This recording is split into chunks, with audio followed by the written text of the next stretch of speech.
একজন বাবা সারা জীবন রক্তপানি করে 3 মেয়েকে উচ্চশিক্ষিত করেন। আজ তারা দেশ বিদেশে চাকরি করে জীবনের সব উপার্জন ঢেলে দিয়েছিল যে মেয়েদের মানুষ করতে, অথচ সেই বাবার বৃদ্ধ বয়সে ঠাঁই হলো বৃদ্ধাশ্রম। শুধু কি তাই, বাবার অসুস্থতার খবর পেয়েও আসেনি বাবাকে দেখতে। মৃত্যুর পর শুধু ভিডিও কলেই শেষ করলো শেষকৃত্য। আর এর মধ্যেই বলে উঠল, আর কতক্ষণ, স্নান করতে হবে তো, খেতে হবে তো।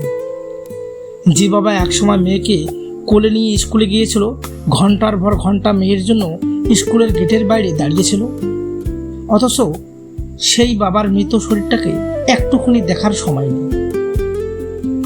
শুধু সেই বাবার সৎকারের জন্য 5100 টাকার ফোন। হ্যাঁ, এমন এক ঘটনা ঘটে গেল হরিয়ানার সোনিপদের বৃদ্ধাশ্রমে।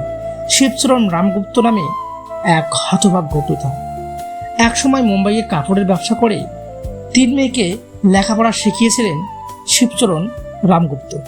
এক মেয়ে উত্তরপ্রদেশে, এক মেয়ে নেপালে, আর অন্য মেয়ে মুম্বাইতে চাকরি করে। 3 মেয়েরই চাকরির পর তারা সেখানেই বিয়ে করে সংসার জীবনে ব্যস্ত হয়ে পড়ে। আর শিবচরণ বাবুও তার স্ত্রীকে নিয়ে মুম্বাইতে বাস করতে থাকেন। কিন্তু স্ত্রীর মৃত্যুর পর কোনো মেয়েই তার খবর রাখে না।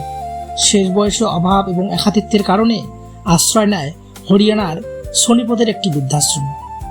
খবর দেওয়া সত্ত্বেও আসেনি বাবাকে দেখতে। মৃত্যুর পর ভিডিও কলে বাবার শেষকৃত্য সম্পন্ন।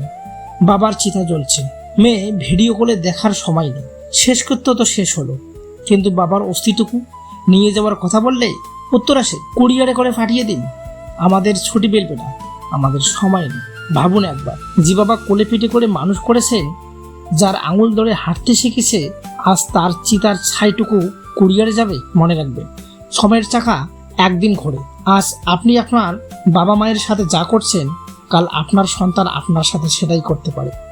কর্মের ফল কুরিয়ারে নয়, এই জীবনেই ফেরত আসে। ভালো থাকবেন।